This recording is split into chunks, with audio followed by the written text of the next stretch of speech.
رمضان اور پاکستان۔ یوں تو رمضان المبارک پوری دنیا کے مسلمانوں کے لیے رحمت و مغفرت کا مہینہ ہے، لیکن ہم پاکستانی مسلمانوں کے لیے اس مہینہ اور اس کی ایک مبارک شب کی خاص اہمیت اس وجہ سے بھی ہے۔ اللہ تعالیٰ نے اس مبارک رات میں ہمیں آزادی عطا فرمائی تھی۔ رمضان المبارک کی 27ویں شب کو پاکستان کی تشکیل گویا اس حقیقت کی طرف اشارہ تھا کہ اس مملکت خدا داد میں اسی کتاب مقدس کا نظام زندگی نافذ کیا جائے گا، جو اس مبارک شب میں نازل ہوئی، اور ہم نے پاکستان کا مطالبہ کیا بھی اسی غرض سے تھا کہ یہاں اسلامی نظام حیات نافذ کیا جائے گا۔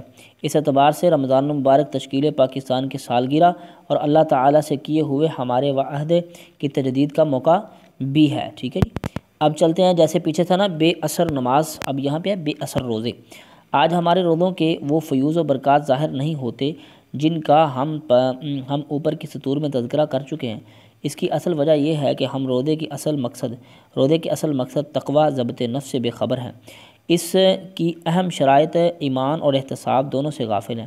جس طرح ہماری نمازیں دکھلاوے کی ہیں، ویسے ہی ہمارے روزے نمائشی ہیں۔ ٹھیک ہے جی، اب روزوں کے بعد اگلی بات آتی ہے زکوٰۃ کی۔ ٹھیک ہے، کیونکہ ہم ارکان اسلام پڑھ رہے ہیں تو روزوں کے بعد اب بات کس کی آئے گی؟ زکوٰۃ کی۔ ٹھیک ہے جی، انسانی معاشرے کی تشکیل میں نظام معیشت بنیادی اہمیت کا حامل ہے۔ چنانچہ اللہ تعالیٰ نے بندوں کو نظام معاشرت کی طرف نظام معیشت کے بھی بہترین ضابطے عطا فرمائے ہیں۔ اگر ان ضابطوں پر عمل کیا جائے تو معاشی عدل قائم رہتا ہے، اور ان کو ترک کر دینے سے ناانصافی جنم لیتی ہے، جو متعدد خرابیوں کا باعث بنتی ہے۔ ٹھیک ہے، اللہ تعالیٰ کے عطا کردہ معاشی نظام نے زکوٰۃ کو بنیادی اہمیت حاصل ہے۔ زکوٰۃ کی اہمیت کا اندازہ کچھ اس سے بھی ہوتا ہے کہ قرآن مجید میں اکثر مقامات پر ادائیگی نماز کے ساتھ ہی ادائیگی زکوٰۃ کا بھی حکم دیا گیا ہے۔ نماز اگر بدنی عبادت ہے تو زکوٰۃ مالی عبادت ہے۔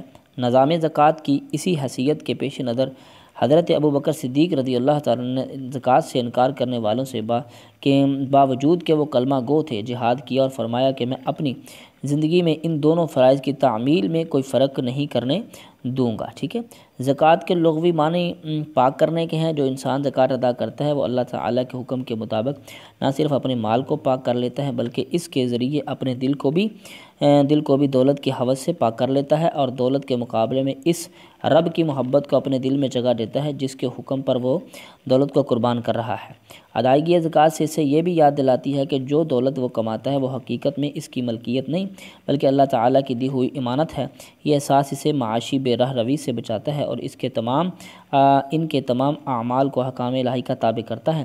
نبی کریم صلی اللہ علیہ وسلم کے ارشاد کے مطابق معاشی معاملات دین کا اہم حصہ ہیں۔ جب انسان دولت جیسی نعمت اللہ تعالیٰ کے حکم پر خرچ کرتا ہے تو اللہ تعالیٰ اس کے اثار کی قدر کرتے ہوئے اس خرچ شدہ مال کو اپنے ذمہ قرض قرار دیتا ہے، اور وعدہ فرماتا ہے کہ بندے کا یہ قرض وہ کئی گنا بڑھا کر واپس کرے گا۔